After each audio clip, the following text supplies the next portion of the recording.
Greetings of peace, brothers and sisters. In behalf of Bari Meditation Center, we warmly welcome everyone. And everyone means we have the Arabic group translation with Dr. Awatif doing the translation. We also have a group who is connected in the YouTube, and of course to all of us here. Your loving presence is deeply, highly appreciated, especially at this time. And this goes most especially to our guest speaker, Eric LeReste, Eric LeReste, who will share his insights, his wisdom on the topic, facing your fears, which is so appropriate at this time. So before I give the floor to Eric, let me share some background about our speaker tonight. Eric LeReste has been with the Canadian Broadcasting Corporation, Radio Canada, for more than 30 years.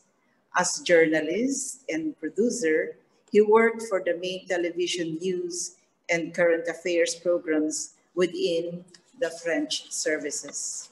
Along with this promising career, he always maintained a special interest for spirituality. He is a meditator for the past 35 years and currently the Canadian coordinator of the Meditation Center. So without much ado, please join me in welcoming Eric LeReste to help us deal with our fears, to face our fears.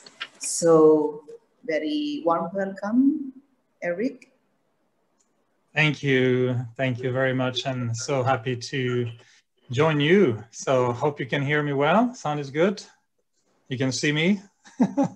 I don't see anyone, but I will take a moment to imagine that I can see you. And I know that these new ways of doing are quite unique. We could have done it years ago, but before it was complicated. I needed a plane ticket, go somewhere, have a few days, taking rest, visiting, having to tour the city. Now just with a click and we are traveling across the world. So very happy to join all of you today. I know this is evening time, I think for you. Here in Montreal, it is lunch hour. So technically I'm at work. This is actually my office, my new office for the past 6 months. I've been working from home now, like most people at the moment. And yes, thank you for this introduction. I'll just share with you just a few thoughts. And I know I have to speak slowly. I just realized there is translation. There might be some mics on at the moment, so maybe we need to mute a few who have their mics on and get some feedback. But otherwise, yeah, I'll introduce myself a little bit more. And normally I speak very fast, so I'll slow down, and so the translation can be a bit easier, hopefully. So I came in contact with the Brahma Kumaris about 36 years ago. I was in my youth at the time. I was a young adult here in Montreal. And at the same time that I discovered kind of a spiritual journey, I could say, at the same time, I became a journalist for CBC, Canadian Broadcasting Corporation. It's the public broadcaster here in Canada. And I was very young, I was early 20s, and everything was new. I never thought I would be interested in spirituality. And I never thought I would be a journalist either. I was studying to be a veterinarian. I wanted to pay attention to the animals, the animal kingdom. But for all strange of reasons, there was an opportunity in the Canadian Broadcasting Corporation. And for a strange reason, I became a journalist.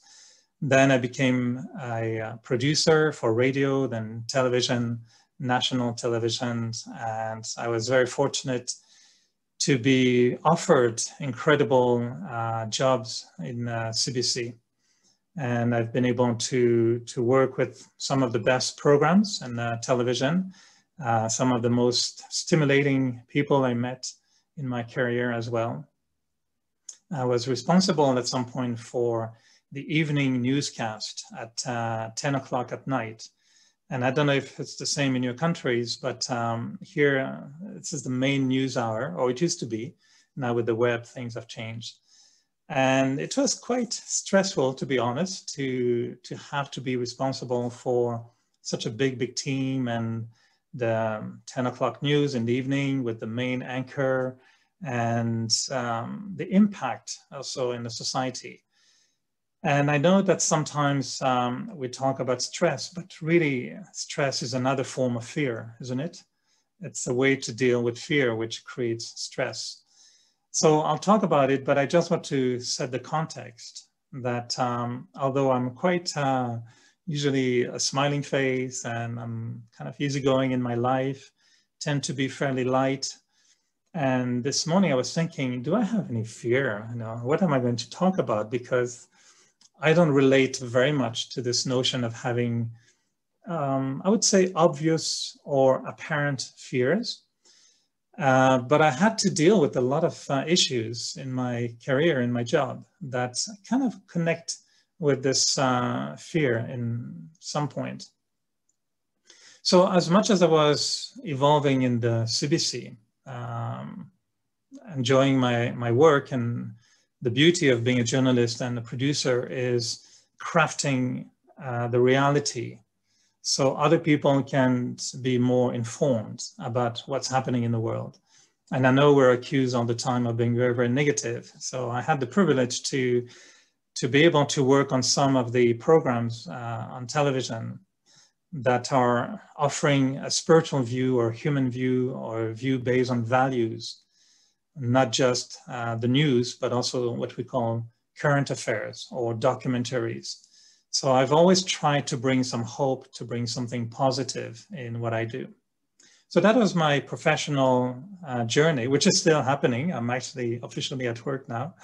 But at the same time, I discovered the spiritual aspect of my life, which I honestly didn't know about. I was fairly religious when I was very young. I was brought up as a young Catholic. And until my mother passed away when I was 14, I used to believe in God, and I was fairly, good boy going to church every Sunday. But when my mother passed away, I felt I was betrayed by God. So I stopped completely any form of belief system. And it's only after many years that on, this kind of spiritual journey, started to think differently about my own life and the whole big picture of what's happening in my life. And I always found that the spiritual part of my life and my professional career, they really became hand in hand, if you want, and they worked very closely together. And I always found that my spirituality helped me tremendously in being comfortable at work without going through so much stress, so much negativity. And it brought more sense to what I was doing at work. And I also find that what I was doing at work brought meaning to my spirituality. Spirituality can be sometimes a little bit vague, or a fantasy, or, we put pink glasses and everything is okay and the world is fine and I'm okay, and tend to be a little bit pinky vision of the world with spirituality. But being right on the field with the media, of course, I covered big issues, 9/11 in New York, I was there, and then I covered the events, murders, drama, corruption in the government, and scientific discoveries, human stories. So they really brought me in contact with what we call the real world, but with a spiritual view. I could extract from this reality something that I found was quite useful also for my stories, what I was producing. So the both element, the spiritual aspect of my life and the professional aspect of my life, they both complement each other very, very well. So just to give you a little bit of background where I come from, many years in CBC, journalist, producer, but also very involved in spirituality. I conducted some meditation centers in Canada, in Western Canada, and here in Montreal as well. And today I have this opportunity to work with all the centers in Canada and help, the growth and the development of those centers. When I was thinking about this notion of fear, I think we can all agree today that it's a predominant factor in society. And it could be sometimes maybe positive in a way that we react to our fears. And sometimes we make choices in life so that we overcome our fear. But also fear can be very destructive. It can be very negative. And I think that fear can overcome sometimes other elements of our being. And before we know, fear can drive us to having a strange attitude towards other people, lacking trust, not having confidence in some of the initiatives that we take. We can have a very suspicious mind, always worrying about being told the truth or not. And so fear can impact my attitude, basically, in my journey or in my way of behaving with other people.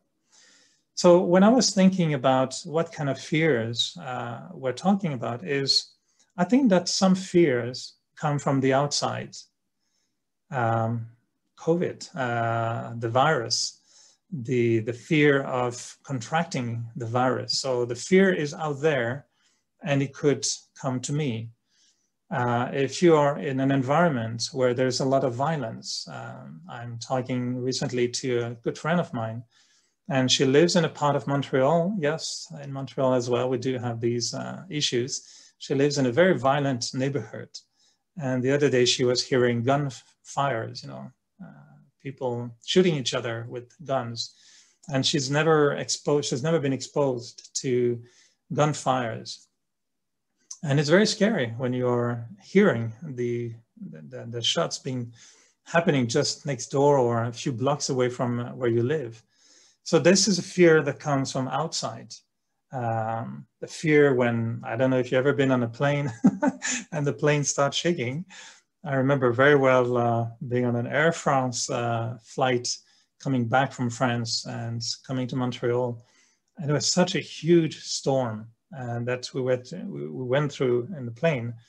And I was in a window seat and I could see the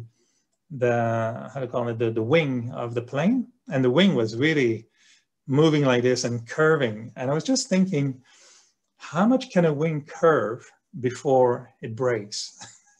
It's not a good thought when you're on a plane.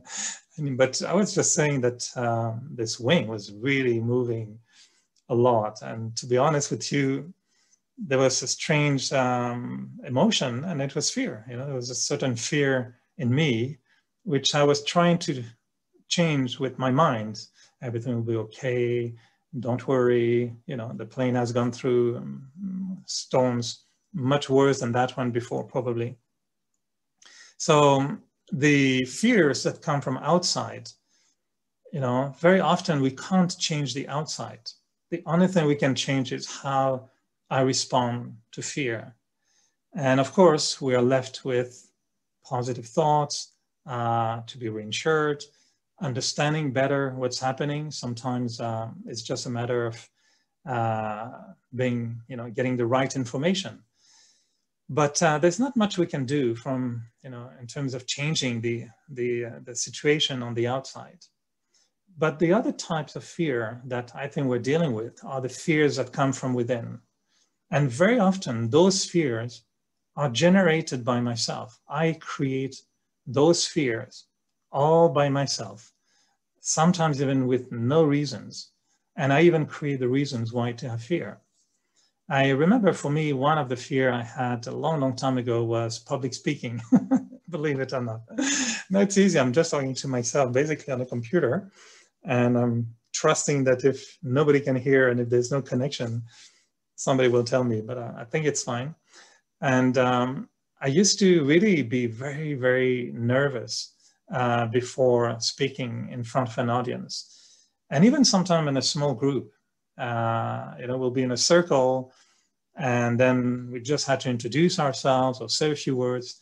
And I remember very well sometimes being okay, and then I would see that it will soon be my turn. And just before it comes to me, there will be some kind of stress, fear, anxiety, negativity, and I will be very, very tense, very almost unable to speak properly. And so I had to really work on it, and I knew it was not going away on its own. There was no reason for me to have that fear. So I had to analyze, and I'll come back to this particular example later on. But there was a whole work that needed to be done internally to not just rationalize my fear so I can deconstruct the fear, but I had to find another ground to stand on so that I could go into the same situation and not recreate the fear. I remember in school and universities, we can call it fear, anxiety, stress, worries. I think we can talk about it a bit later, but they all touch the same emotional response in the self. And either we label it as a fear or as an anxiety. I think they're connected. Often we have anxieties because our fears are there. So I remember in university, the fear of failing, the fear of receiving the result of my exams and the result being not good, the fear of having to meet my dad afterwards with the result of my exams.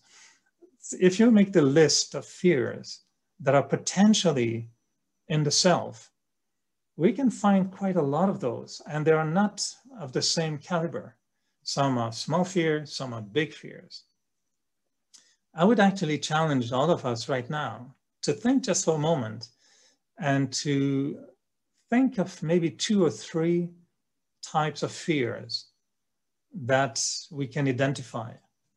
I'm wondering if you would like to do that for a minute or two, just to think a little bit about what would you call a fear that you experience, not from outside, but one that you create within yourself.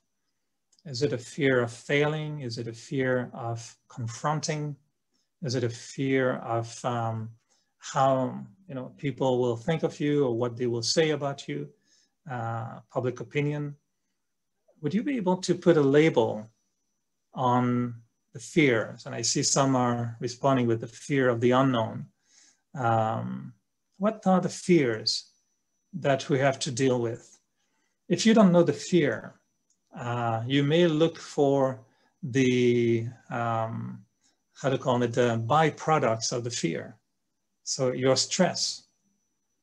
If you feel that you don't have any fear, you may want to think about what makes you feel stressed. When do you feel that you have a tension, that you have anxiety, that you have a form of stress? Sometimes in relationships, sometimes in just thinking about death, your own death, sometimes about the fear of losing somebody. Anyone has that type of fear, that you are so attached to someone that your biggest fear is if the person were to die or to disappear or to divorce.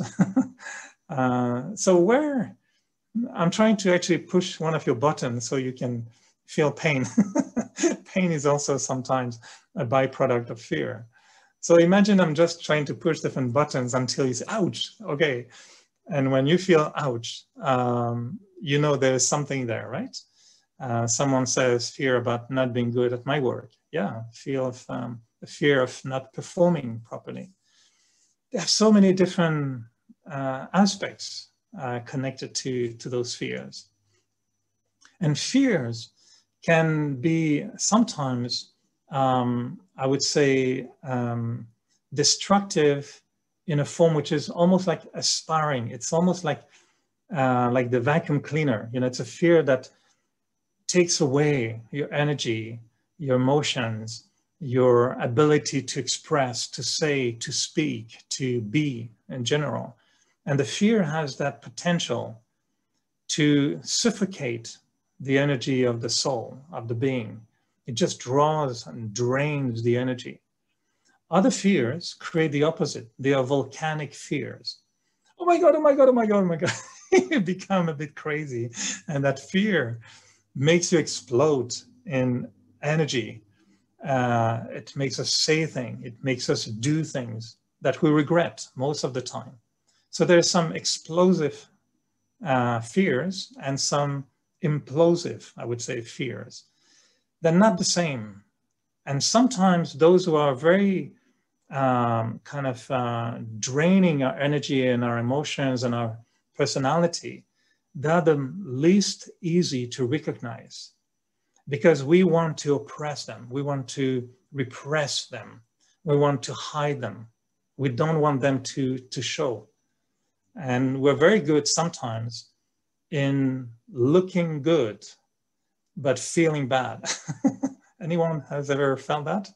To just make sure you look good, but you feel bad, which is a kind of being split in ourselves. And it's a pain. If we're not authentic, which means looking the way we feel and the way we are, if there's no authenticity, there's always a pain associated to it. And if not now, the pain will come later. Sometimes we're so good in projecting, pretending, appearing, that we forget that deep within there's emptiness. And after the performance, the emptiness takes over. And from being happy in a crowd, we become lonely alone. From being good performer in public, we become loser in private. So this is a sign of lack of authenticity. But sometimes what it is just my ability to hide my fears because I don't want to confront my fears. Either we're afraid of not performing at work, either we're afraid of not fulfilling the expectations of our loved ones. These fears, either we face them or we avoid them. And if I don't know what to do with those fears, I will avoid them. If I'm active spiritually and I know I want to confront my fears because I don't want to live with fear, then I might want to see them and I might want to face them. But very often we find it easier to just hide them, put them under the carpet. So fear is a very, very complex, dysfunctional feeling inside. And because most of the time we don't know what to do with that fear, then we just, try to go away from it. Or we try to sink that fear in consuming something that will remove the feeling of fear and replace the feeling of fear by a feeling of fulfillment. So drugs, alcohol, movies, sex, material possessions, another car, another phone, a newer phone, a better one, another this, another that, and more, and some food, and new recipes, and more spices. We find all kind of things to, I'm not saying these are bad things. It's just the way we use them.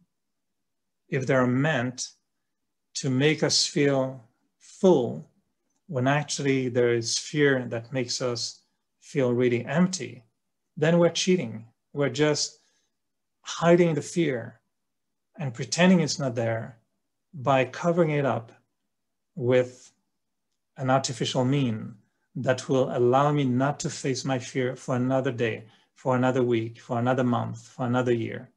But how long can we go away from those fears? And when those fears take over, then we feel that we have anxiety, that we're worried, We find good justifications for our worries and our anxiety. We are worried because we're, feeling stressed because. So there's always a because, which usually is pointing the finger at some external situation. But really, those fears and those anxieties and forms of stress and pain are only due to the lack of strength in the soul, in the self, which makes me feel inadequate in responding to whatever happens. And when there's strength in the self, when there's this power, this energy in the self that I'm hoping to share a little bit in a few moments, but when there's that strength in the self, what will come up? Courage, hope, determination, commitment, honesty, authenticity. There's energy of a doer. We can do things. We can, overcome obstacles. We find there's inspiration. There is an interest for finding solution. There is the antidote of depression, which is zeal, enthusiasm, positive energy. That's when we have powerful energy in the self. And confronted to the same situation, we respond differently. If that energy is not there, it's very easy for the situation to overpower my own being. And then my response is stress, pain, anxiety, fear. I don't know if you agree with that, but to me, this is a little bit the dynamic. Again, I'm not addressing at the moment the fear that comes from outside. If somebody bursts into my apartment right now with a big gun, I might have a deep fear coming up. I'll deal with this maybe later if we have time, but I think the most essential fear at the moment for all of us is to first change the fear that I can actually change in myself, because I generate that fear by myself most of the time. So acquiring an inner strength that will allow me to respond differently. This is for me what I've been my whole journey in spirituality. Recognizing that, one, I'm not having enough spiritual energy to manage the challenges that I'm facing. And I'm just remembering again the translator. I hope that I'm not going too fast. So the first thing is recognizing that I don't have enough spiritual energy. I may have physical energy and be very enthusiastic and big, energetic person. It doesn't mean I have the spiritual energy to confront my inner being.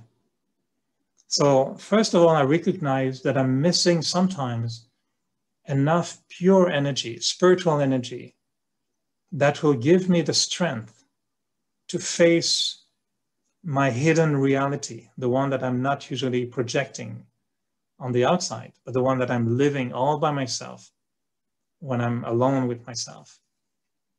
And then the second aspect is to identify what is the fear, the pain, or the anxiety, the stress. What kind of little spot in the self is it really putting the finger on?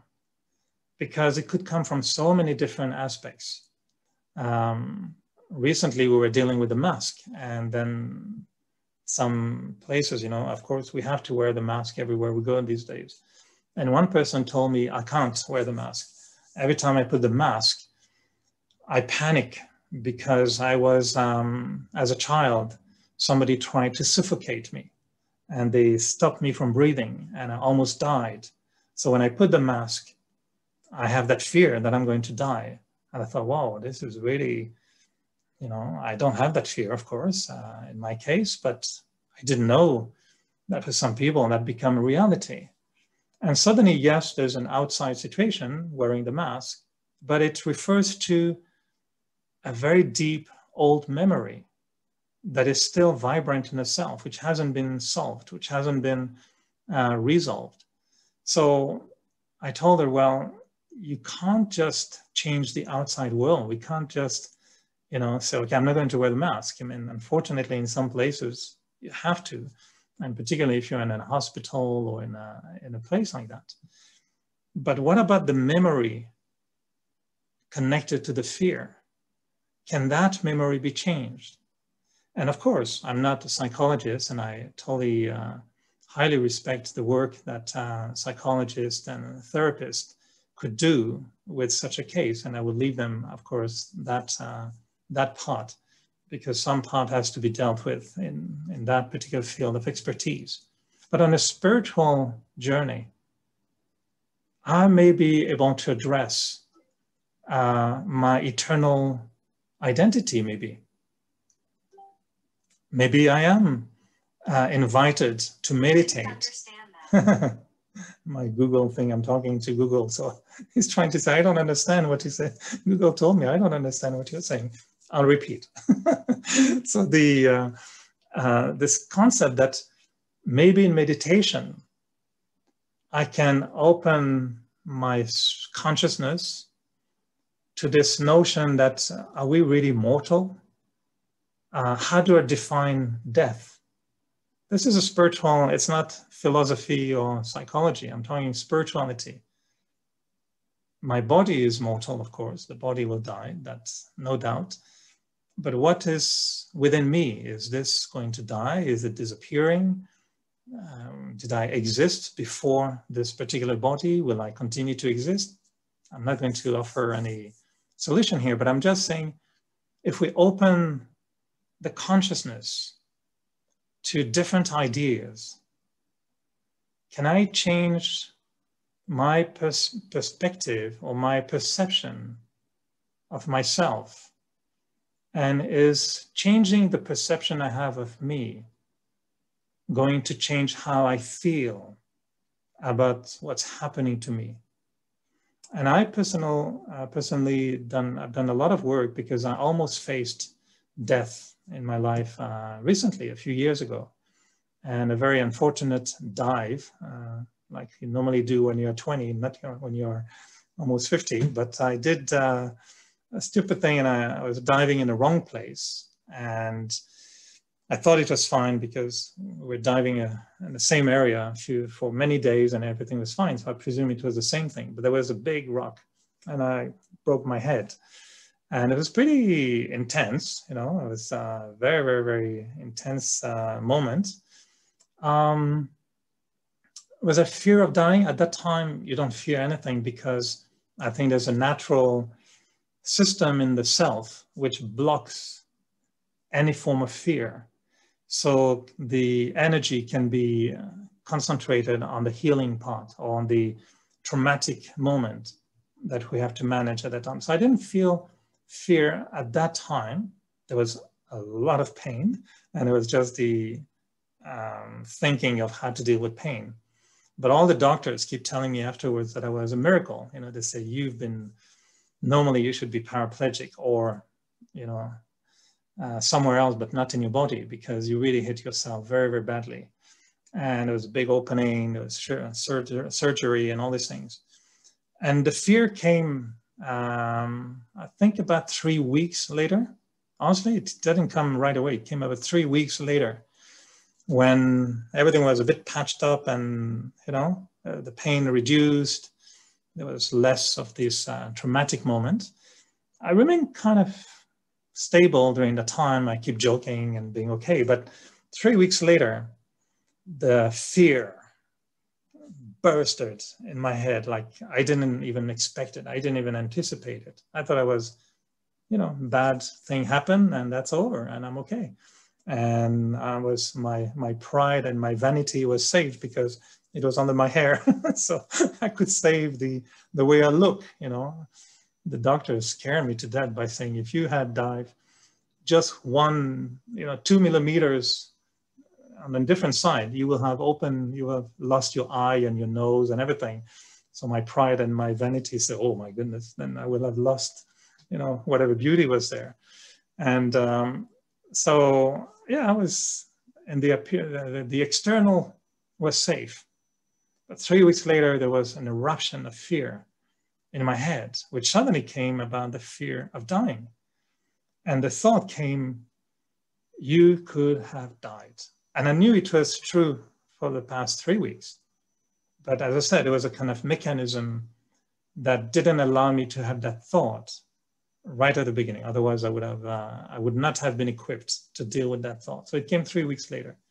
And when that fear of dying came, without any control, I mean, it was just like, whoa, I could have died, and that is so bad. And I was shaking. I was having that fear, you know, of almost dying. And I realized, why am I having that fear now? I should have had it 3 weeks ago. I should have had it before diving. That would have been the smartest thing to do. That's where the fear should have been positive. But it wasn't fear before diving. So then I had to realize, how do I deal with that fear? And the thinking was at the time, wow, I have a whole knowledge because I'm a yogi, I'm learning spirituality, I should know all these things. So I had the knowledge that I'm a soul, maybe I'm an eternal being, but I realized that knowledge hasn't deeply imprinted me enough that it can really help me change the feeling in that particular situation. And so what I did was trying to go back into my meditation and re-exploring this dimension of being an eternal being, a being which is not physical, but live in a physical body, a being which is immaterial, but lives in matter, physical matter, the body.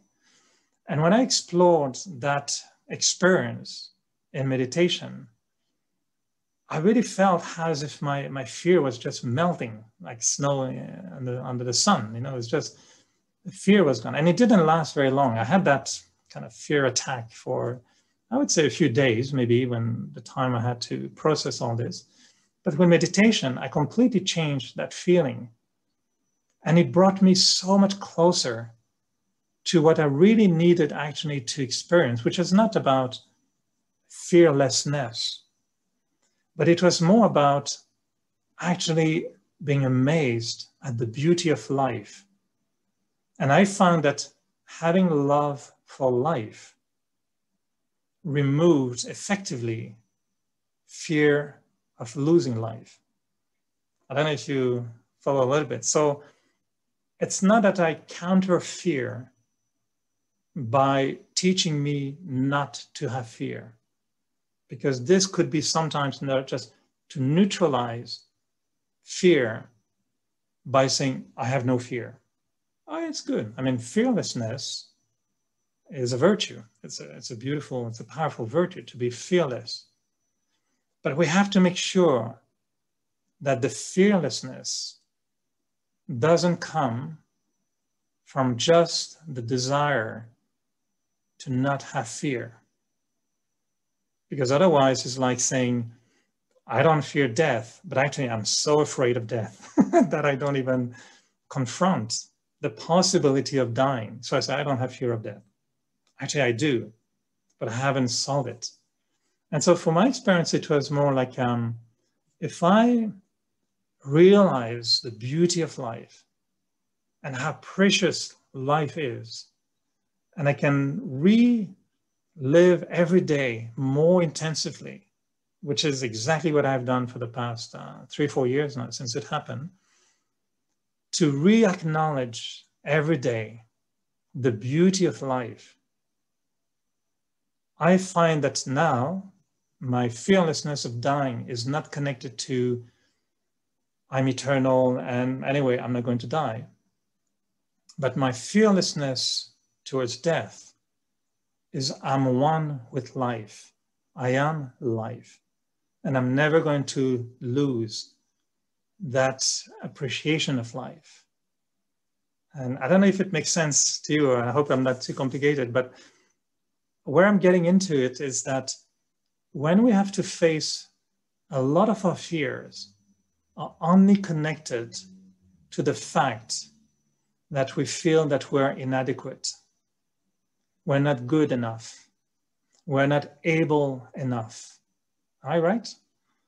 A lot of those fears, I took the fear about dying, which is a big one, fear of being shot by a crazy person. Okay, this is another type, which again, I'm not talking about right now.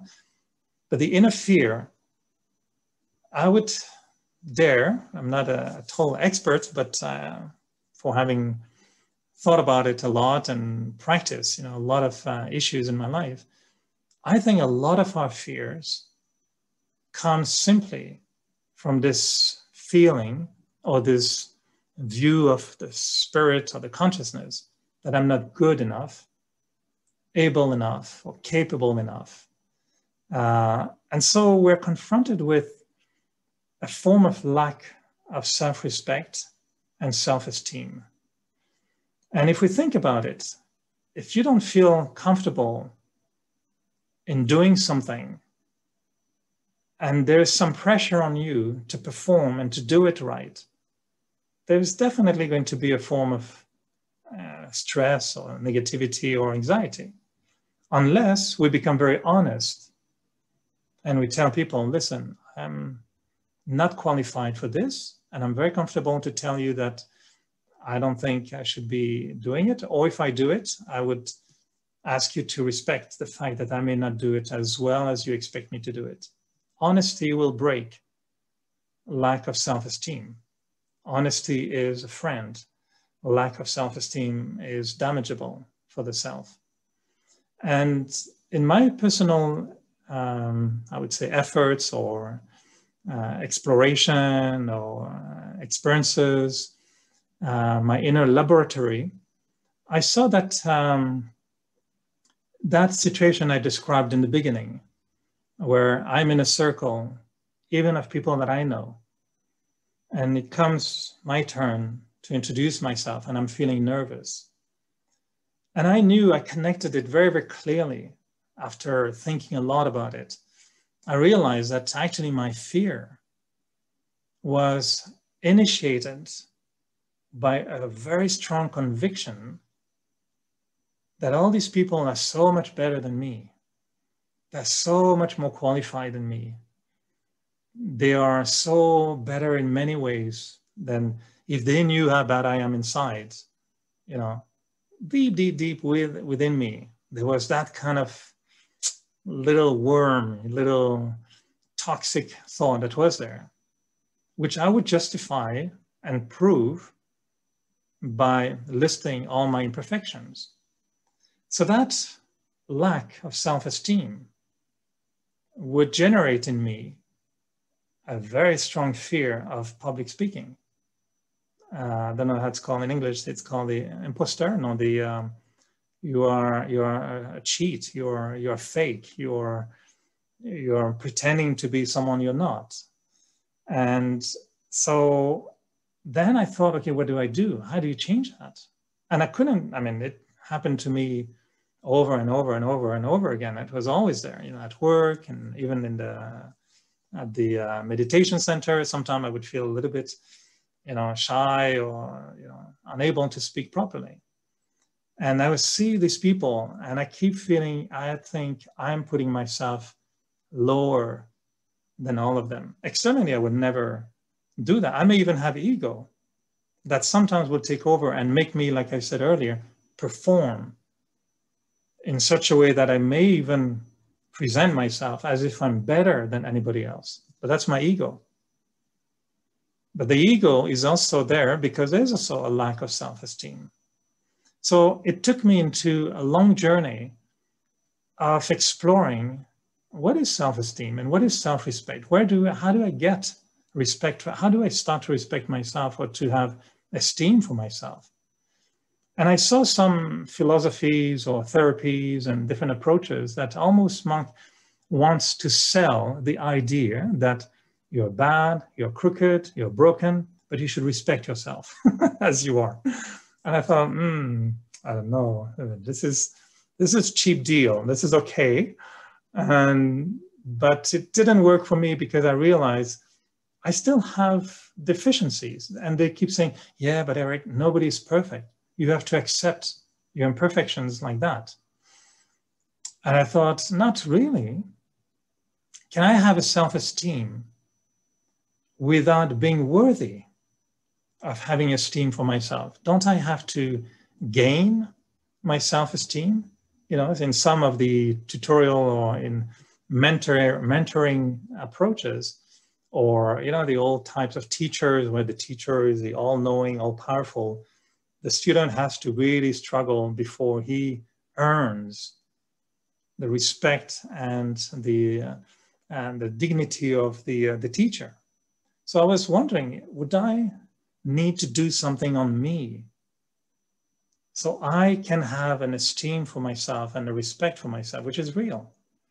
And that's the path I chose, you know, to say, I have to do something on myself, not just that I need to declare myself okay, and therefore I should have esteem and respect for myself.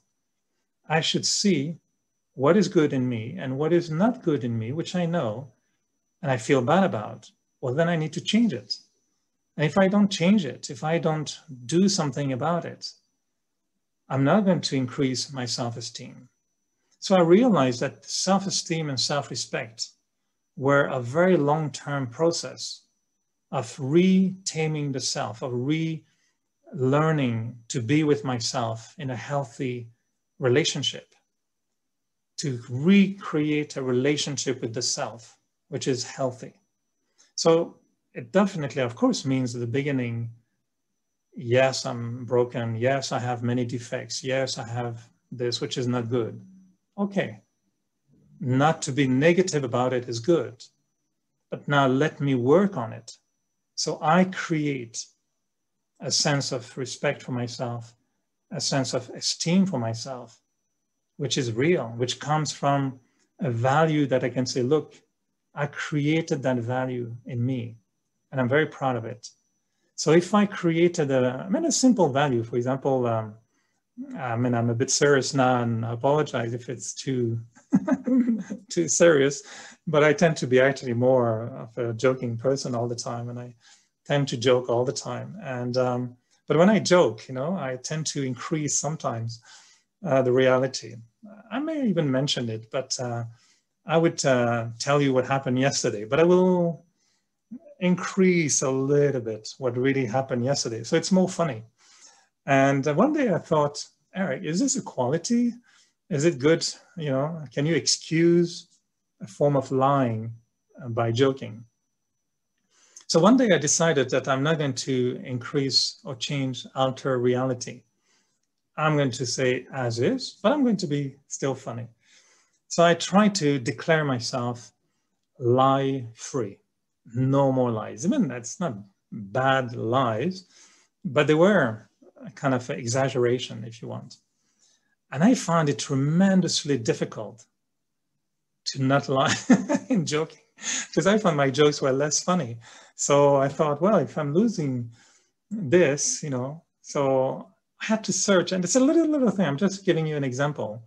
So the little thing in me that, you know, it was not that I was a bad person because of that. I was just fooling around a little bit, but trying to be truthful, basically, which is a quality. It took me a little while. It was not easy. And even today, I have to pay attention sometimes, always to remind myself, Eric, you don't need to increase, you don't need to distort. And if you lie for a little thing, one day you will lie for a big thing. So I tried that virtue of being very truthful, you know. So when I developed that virtue, which I think now I've made big progress, not that I was a big liar at all, but changing that little thing naturally increased again. I got extra in my self-esteem, one more layer of self-esteem for a little thing. If I can change a relationship, which is a bit difficult, and if I take this contract, doesn't matter what the other person do, if she changes or not, the person can continue to be as negative as she or he wants, I'm going to change. If you try that and you realize that the relationship can change, even if I'm the only one changing, when I make that little move and I change something in me, for example, for me, it meant looking at someone with whom I had a conflict and starting to change the dialogue or the conversation in my mind. So I started to see a person, and every time I would see the person, I would allow my mind to do a nice meditation commentary for the person. You are someone very actually courageous in your life. You had a lot of courage, and your courage really inspired a lot of people. And because of courage, you really overcome many, not just one word courage, but I allowed my mind to make a big talk about courage for the other person. And I used that many, many, many, many times with the intention that when I think of the person, I only want to have good thinking for the person. I know the person is maybe terrible and doing terrible things. That doesn't belong to me. That belongs to her or him. Let me create different thoughts and see what happens. And I really, really swear, it was not that easy, but I had to practice. It was just like taking medicine. You don't like some syrup, terrible to take, but you stop coughing. And so I took this medicine, changing my thoughts for the other person. Yes, it was bitter, started to have an effect. Suddenly I started to have a different feeling for the person. Person was still misbehaving or being herself or himself, but it didn't affect me as much anymore. Actually, I started to have a different feeling, a positive feeling. And I realized, and I really, really tell you, this is exactly what happened in many cases.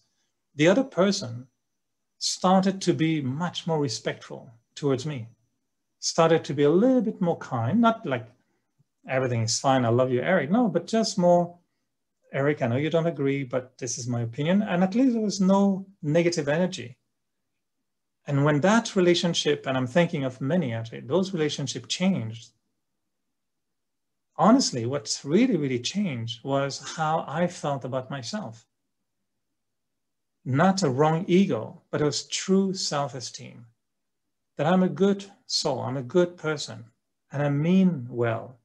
I may make mistakes, of course. I may fall, of course.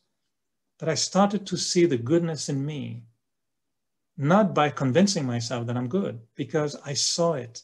I demonstrated a form of goodness practically. And if we do that, the self-esteem increases. And now the next impact is that having to confront the person for work, which was the case, knowing we would not agree on certain issues, then there was no fear. There's zero fear. There's actually, on the contrary, a positive feeling, because I knew I can handle difference of opinion.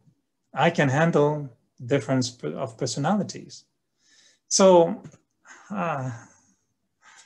I know this is inconvenient of Zoom. I wish you can just pop up of my computer and I could see you and see your face, but I hope this is okay and then you can get a little bit of something in the whole thing.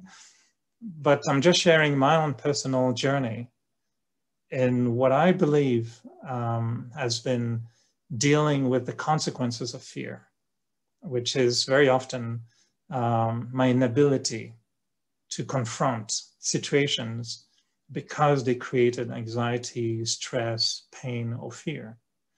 And I saw that in increasing my self-esteem in many, many different facets of myself, I deactivated a lot of those fears. And the end result is that fearlessness doesn't come from a point of view where it doesn't matter what happened, I don't have fear. It's not like that. It's more like, I trust me. I know me. I've seen me doing good things in difficult situations. So I have faith in me that I can respond properly to the situation. So I don't fear the situation. I didn't have to convince myself I don't have fear. I had to demonstrate practically that I can handle complicated, difficult, painful situations. And where this is leading us is actually to what we're going to do now, a few moments of reflection and aware of time. And where it leads us to is actually to be spiritually active.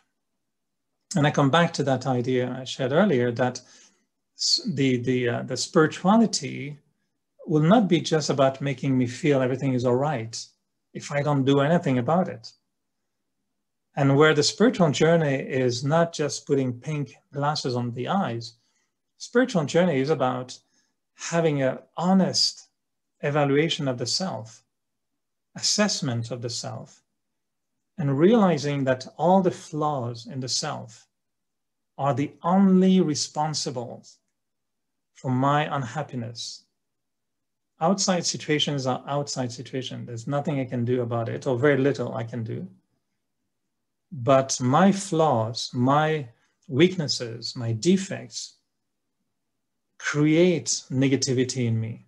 And if I can change my defect, if I can change intolerance for tolerance, if I can change impatience into patience, if I can change hopelessness into courage, and we can, I mean, this is what we do in Raj Yoga. This is the daily, I call it bread and butter of Raj Yoga, playing with our little messy self and making it into a better self. This is what we do. But the spirituality being activated will generate another reality in me. And it's my inner reality, how I see myself, how I feel about myself. That inner reality will allow me to respond differently to what's happening on the outside and on the inside, of course, because all these negative things popping up, of course, we're learning how to deal with it. So I don't know if it makes sense. There will be a chance for a few questions. What I would invite you to do at the moment maybe is just to take just 2-3 minutes, if that's okay. We can just take 2-3 minutes and I'll take you into a little meditative mood.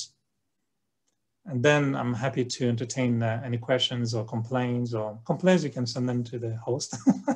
And I'll take the questions maybe and your comments. That would be great. So let's go into a little introspective mode. I know you're listening already for an hour, so I apologize for all these words, but let's go into the voice of silence a little bit.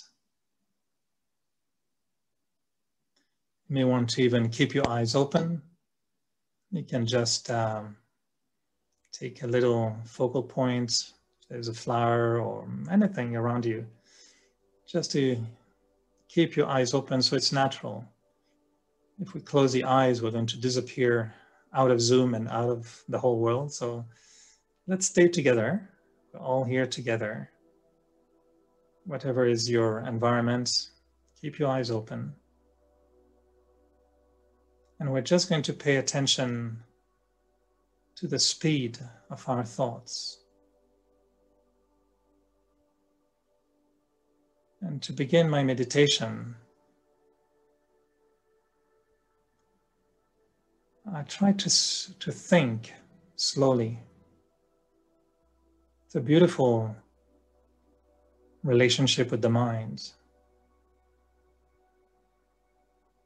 Just to tell the mind, slow down.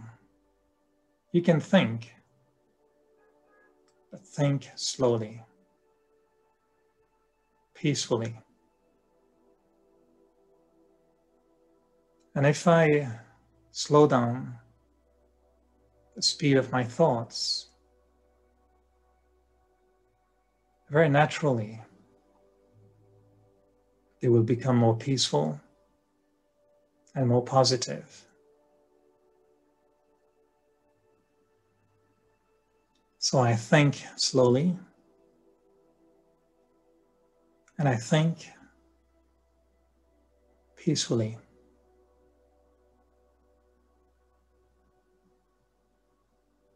And I can feel that there is silence in between my thoughts. And I focus my attention on those very, very brief seconds of silence between thoughts.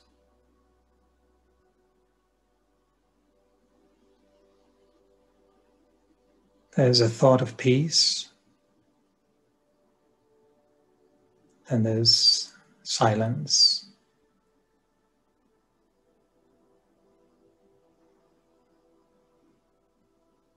And it almost feels as if my mind is happy to be given that moment of quietness. Just like when we massage the body, the whole body reacts. The tension goes away.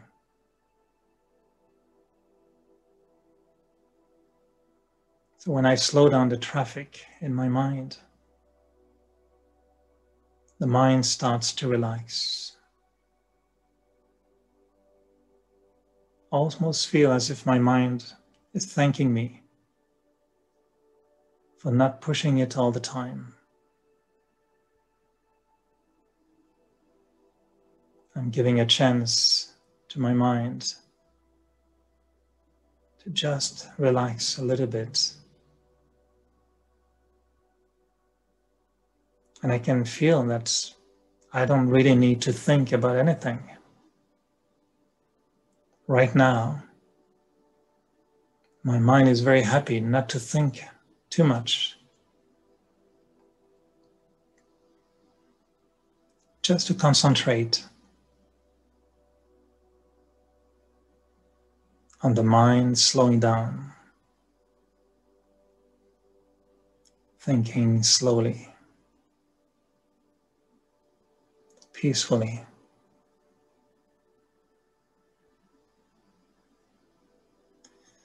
And that inner space of silence and quietness is the perfect place for me to rediscover myself, away from the noise, away from the confusion of the mind.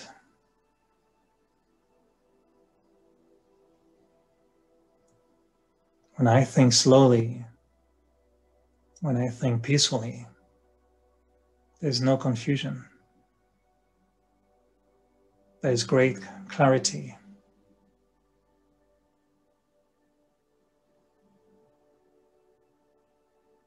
And if I can just extend that moment of silence between thoughts,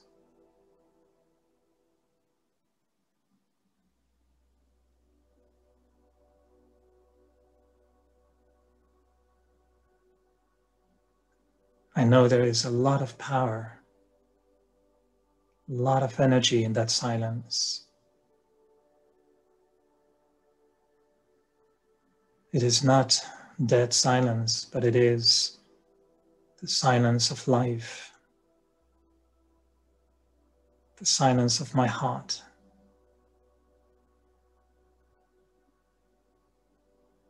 The silence of the soul.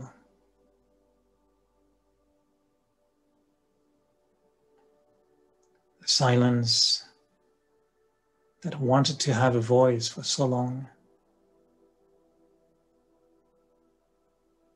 but there were too many thoughts, too much noise in my mind.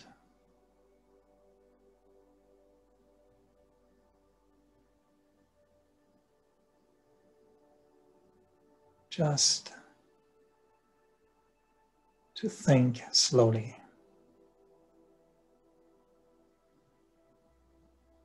So pleasant and so natural. I don't need to run anymore. Just to think slowly.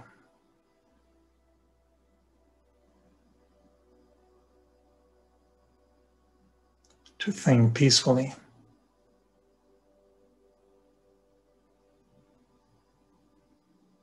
To give silence a voice.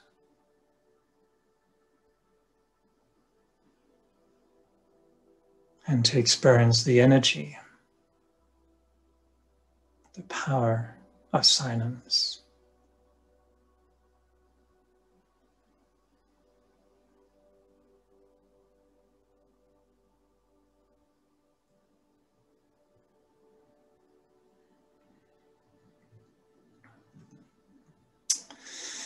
So I can go on like this for a long time. I don't know about you. I hope nobody's sleeping now. I tend to have a very soporific voice. People tell me your voice is so nice. Every time I listen to you, I sleep so well. I say, well, thank you. at least it's good. If anyone slept the whole time and if you slept for an hour, that sleep helps you to feel good, this is okay. I don't mind. I won't take it personal. So yes, I could go on. So, Eric, really, so with so much lightness and positivity, I think you enabled everyone first not to fear facing fear. So, anyways, there are some few questions if you would Sure. mind to take them. So, the first one is boredom in doing something over and over again, leading to lack of enthusiasm. How to overcome it? Start the beginning of the question again, please. Boredom. Boredom. So it's about boredom. Is doing something over and over again, leading to lack of enthusiasm. How to overcome it? Well, you come to Montreal. Next night, you come to Montreal. You Great. come here. And I'll tell you. I'm joking, but it's true. Yes, you're very welcome, whoever asked the question. Actually, you know, when I was sharing in the beginning that my spiritual life and my professional life were helping each other, this is exactly one example. At work, I also train other people. I share training classes for other producers, cameramen, journalists. And the first lesson or the first aspect of the training is about creativity. And what we're lacking in our life is creativity a lot of time. Boredom is my creativity has been killed. There was an assassination and my creativity has been murdered at some point. Why? It will take a long time to explain, but we don't believe anymore. We can change. We think it's always going to be like this. There's nothing I can do. Whatever I change, they don't like it. There are many things that can kill creativity. Many aspects will kill creativity. But in spirituality and in every field of life, it's very good to recreate a feeling of creativity, which we can sometimes think outside of the box, provoke something so we don't have to stay the same all the time. Very briefly, this COVID did for many people the same thing. We got stuck in our place, isn't it? How many are staying in their own apartment, in their house, more than they never stayed in their whole life? I've never been so long in my apartment for the last 6 months.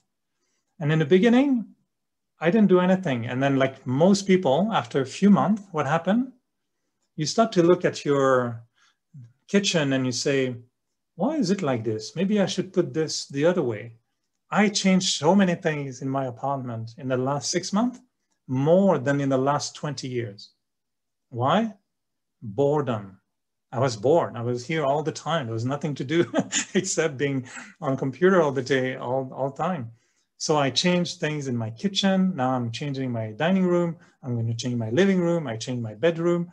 I clean things. What happened to me? Suddenly I saw other things, other possibilities, the same thing that was there for 20 years. I realized without buying anything, I could just change things around. I put the carpet that was in my bedroom in the kitchen. That's not something you do normally. And it fits perfectly. And I keep thinking, Eric, why you didn't do it earlier? It's so nice in the kitchen. It's vibrant, and the little dining table in the kitchen is suddenly so much more joy. I never thought of it. And my room is so much better without that carpet. So creativity changes everything. I have to be creative in my thoughts, creative in how I say things, creative in how I dress. I bought this myself recently. I never wear this kind of thing. And I said, why do I never wear this kind of thing? Let me wear it, see what happened. I love it. It's not me, but it's okay. We can just, definition of being mad is repeating the same thing, expecting the result to be different. That's the definition of being a little bit crazy. So I think we're all becoming very crazy in our own ways. So I would say creativity, enjoy creativity. Let's dare doing things we never thought we could do before. Decide one morning, today, I'm going to be kind. Let's say you're not usually kind, try to be kind. Or one day I decided for me, I'm not going to be kind today. That is very new for me. No, I'm stopping to please everybody. Today, if I don't feel like being kind, I won't be kind. For me, that is a big challenge because I tend to be more kind than normal. Try creativity. Or you come to Montreal. You're muted, sister, yeah. You have to turn on your mic, yeah. I don't read lips yet. Yeah, okay. So it's done. We'll take it, yeah. So the next question, if one is only limiting themselves by not doing something, I think it's related, due to fear, isn't that giving into fear? Absolutely. Absolutely. That's why I said fearlessness is not about avoiding fear. So not doing something by fear of having fear will not remove fear, and it will not be fair. So I don't think that not doing something because of fear is a good thing at all, or avoiding certain situations so we don't suffer the consequences of fear is not a good thing either. I didn't stop exposing myself. I didn't run away from these circles every time I had to say something. I had to put myself into that situation, but to find, actually I didn't finish that story, but for me, the thing I discovered, which helped me tremendously, was humor. Be funny. And that changes the atmosphere and you feel less silly. And the more funny you are, the less you feel yourself to be silly. And that's okay. And then people laugh. And then you say, well, I was silly, but I didn't feel anything bad about it. So humor was a good, to break the ice, the way we call it, to break the ice. So if there's, let's say, tension in a relationship, instead of avoiding relationship, let me take it as an opportunity to say, I want to succeed. And I know when I succeed, I will feel so good, my self-esteem will increase, and I will not have the fear to confront the situation again. I'm trying to be short in my answer, so there could be more. Yeah, okay. Yes, again, yeah. So the next question is, what is the spiritual way of looking at Maslow's hierarchy of needs motivation? So just your views about this Maslow's hierarchy of needs. Start it again. What is my spiritual? What is your view? Okay, and how do you see this in a spiritual way? No? This, the concept of Maslow's paradigm. Maslow. Yeah, Maslow. I don't know on the that needs, word. yes, on the needs. On the Maslow's needs, yeah. For in motivation. Yeah, got it? I don't understand the question. So, what is the spiritual way of looking at Maslow's hierarchy of needs? Remember? So we have Maslow's hierarchy of needs for motivation, yeah. Well, we need to have a new device. We tend to measure the pressure of the self with a little device. So we need a device to reassess our needs, I guess. And, I defined one day in meditation what was for me the best mental posture to be in. I was in my balcony here in Montreal, and I don't have any exotic view on anything exotic at all. It's very ugly. It's brick walls, laundry from my neighbors in Montreal. That's what they do. They dry, their laundry in public. So it's a very ugly view. There's nothing to see. It's an old balcony. Paint has to be redone. And I was meditating. And suddenly I felt myself in a state of almost bliss. I was in a state of bliss. And I stayed in there for quite a long time, knowing, but I put the thought away that I would have to figure out, what is this? So I enjoyed it for quite a long time. And afterwards, I thought, what just happened? How could I feel so high? And the thought that came to me was, at the time, I was completely aligned with the present moment, which meant I didn't want the good time to repeat, to be longer, or I didn't have the fear that it will not happen again. So I realized that my perspective, because we talk about spiritual perspective, my spiritual view of how things should be, was motivated by, you need more, you need it to repeat, and if it doesn't, then you're not happy, you're scared.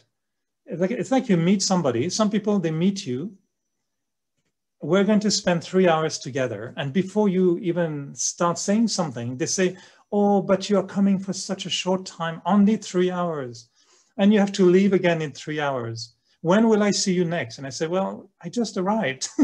Can we have 3 hours without thinking about, I'm going to leave, I'm not going to happen again, I didn't see you for a long time. Let's live the moment present. So my needs, the hierarchies, if I understand properly the question, all these needs are very relative. And the point of consciousness, which is the highest, is to actually come to the conclusion that I need nothing, really. My conclusion of confronting death was actually that I need to come to terms with being fully satisfied with my life as it is now. And I did this exercise, which may be again answering your question. I did exercise to review my whole life in me. And it took me quite a few days. I tried to remember everything I lived up to this point. And I declared, wow, I did a lot of things in my life. So if my life were to end right now, I would say this life, as it is, was already a big gift. I went through so many beautiful things in my life. So I should be grateful and say my life as it is fine. Now, if I die, I'm happy, I'm okay, I'm at peace with it. I did that exercise. And the good thing is that I felt that every day afterwards was bonus. I already have in my life a beautiful life. I mean, it's not perfect at all, but I decided to be contented with that. And now I feel that everything else is just extra. So the needs are very, very little. We don't need much. And if we can say to the self, I need nothing, everything else becomes extra, becomes a blessing. I'm not sure I'm answering exactly the question, but hopefully. And if not answered properly, same answer, you come to Montreal. That's a good answer for all the questions. Oh, that's a good excuse. Yeah, Eric. So we have a question coming from the Arabic group. So this is a question from that side. When one member of the family is sick or into fear or something else, how can I deal with this situation? So how do I deal with the situation myself if somebody else has fear? Yeah. So somebody is sick or has fear. Yeah, that situation. Their fear. Well, I don't know if we have time, but it's a very, very funny situation. You may want to turn off your mic, because it makes a lot of noise. So I was one day visiting in a hospital. A friend of us, she comes to the meditation center, and she was, suffering from long time from a deadly disease and progressive paralysis. So I've always seen her in a wheelchair. I've never seen her not in a wheelchair. And she was in a hospital, and I was called saying, Eric, she might just have a few hours left. She's really not well, so it would be nice if you come. So I rushed to the hospital, and when I reached, there were some friends from the meditation center who were there, and they were waiting for me, and they said, oh, we came yesterday, but we put a little sticker on the ceiling because she's lying down, so she could meditate. We put a little sticker, she can meditate on the ceiling. And so, oh, that's very, very nice, very good. So let's go and see her. So we go in a room, and then we see the sticker, and the lady is there, of course, so we approach. And that's the first time I see the body unfolded. So she's not in a wheelchair, so she's laying down. I never saw her like that. And there are tubes everywhere, and I can't even barely recognize her. So I say to the person, you know, I can't even, it's so changed. I mean, she's so different. And so I start to put my finger on the forehead and I say, you know, you're a soul, you should be peaceful, you know, everything is okay, remember God and this and the other. I came and I hold her hand and everything, but she cannot talk, she's like that. And I keep looking at her and thinking, I can't recognize her at all. And I look at the other guy and I says, I can't recognize her. And just in the meantime, the guy who was right with me, he looked at her bracelet. And then he says, Eric, it's the wrong person. It's not the one. It's not her. They changed her bed. It's not her. So whoever I was talking to, I had no idea who she was. She was just I don't know who. And she couldn't speak. So she was like, who are you? What are you talking to me about? What is this? The soul? Who are you three guys talking to me? And she was probably about to die. And she saw these three men talking to her about the soul, living in peace, and everything is okay, life is okay. We thought it was our friend because they moved her without telling us. And, you know, with all the tubes, we thought she was her. So my two other friends, they were, you know, how to call it, they were not good. They left, they couldn't hold their laughing, you know, so they left quickly. And they left me alone with this poor lady to whom I said, oh, I'm sorry. I think we just realized you are not the one we thought. I'm sorry. But everything I told you is still okay. It's still, you're still a soul.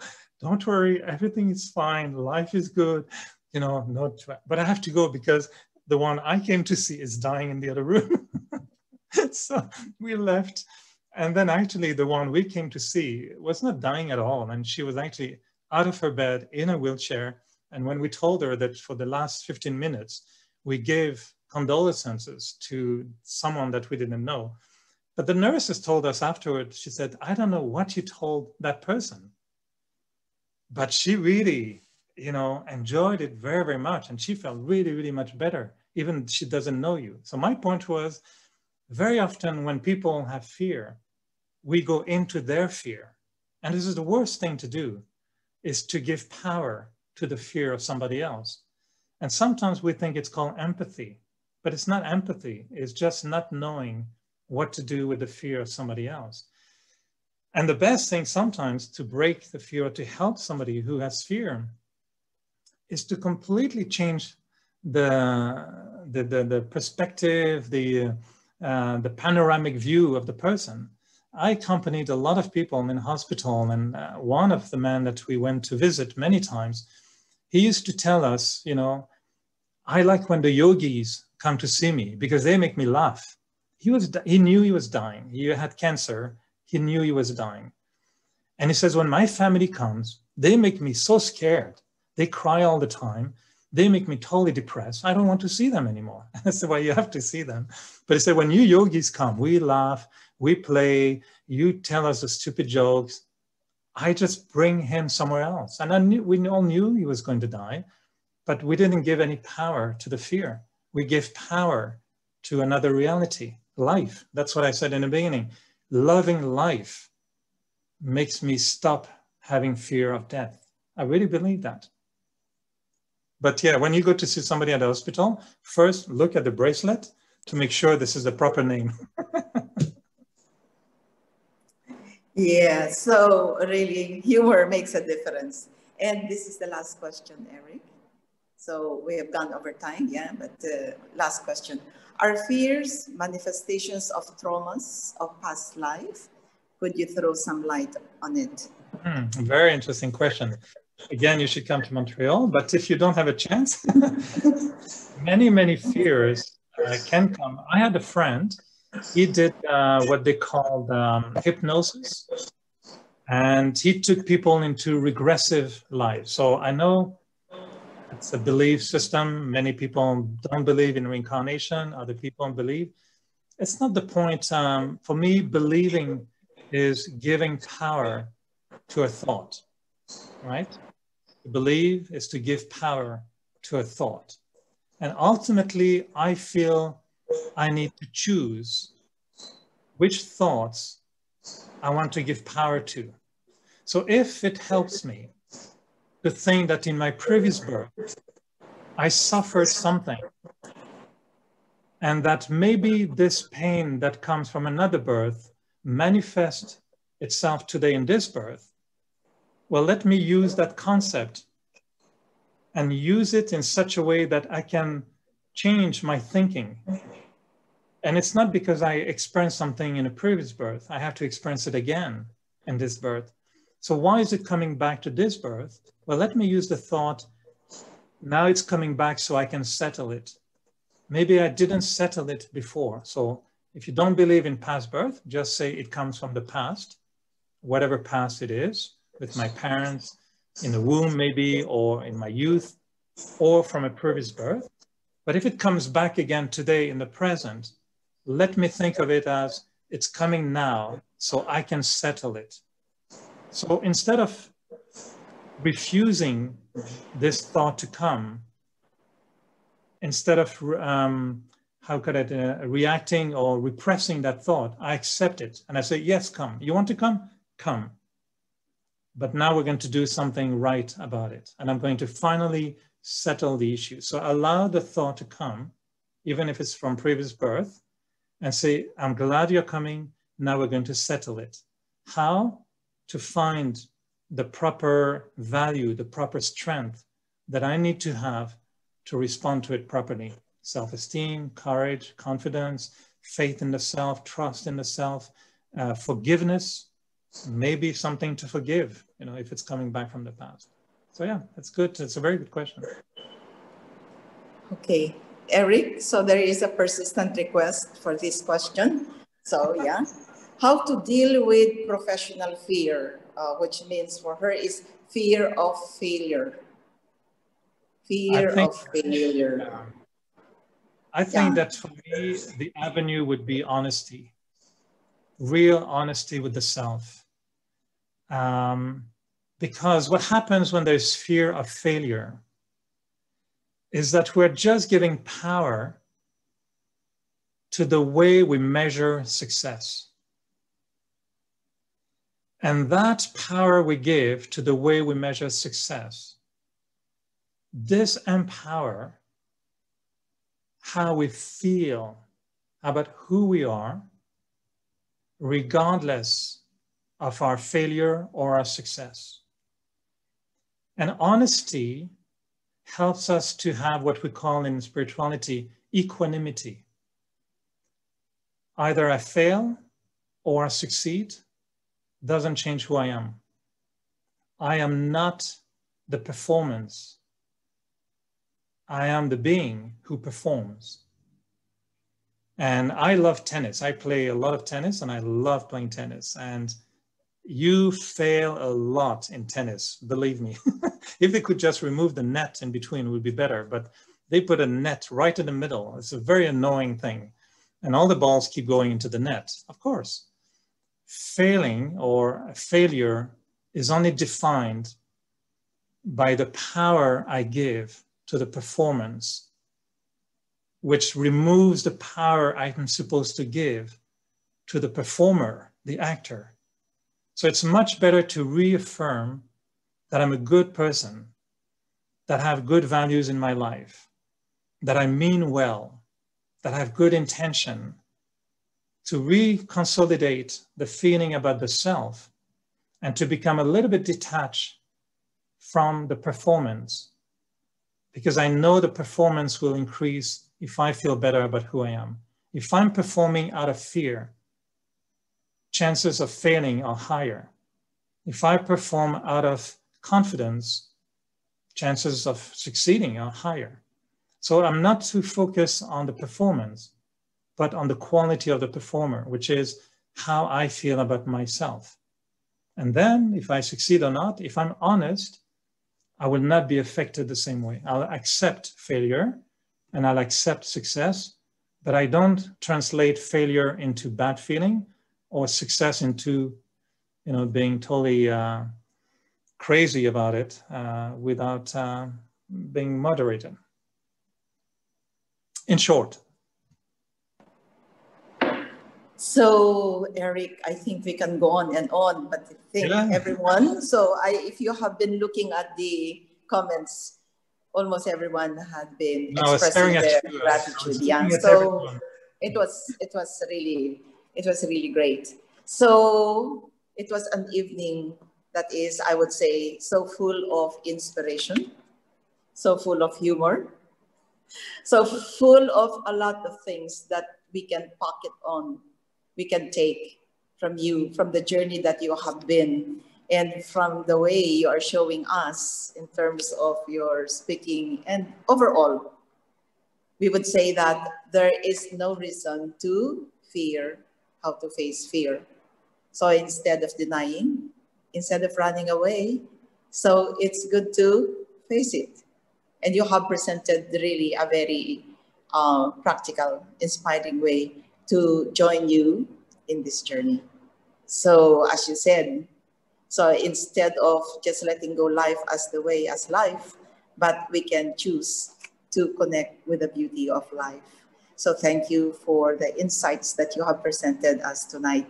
So can we also invite you over to Middle East, okay, to Bahrain? Yeah, so I think it's better. You can meet more, isn't it? No? So we love to see you at some point in time, if not in here. So when you come over to Bahrain.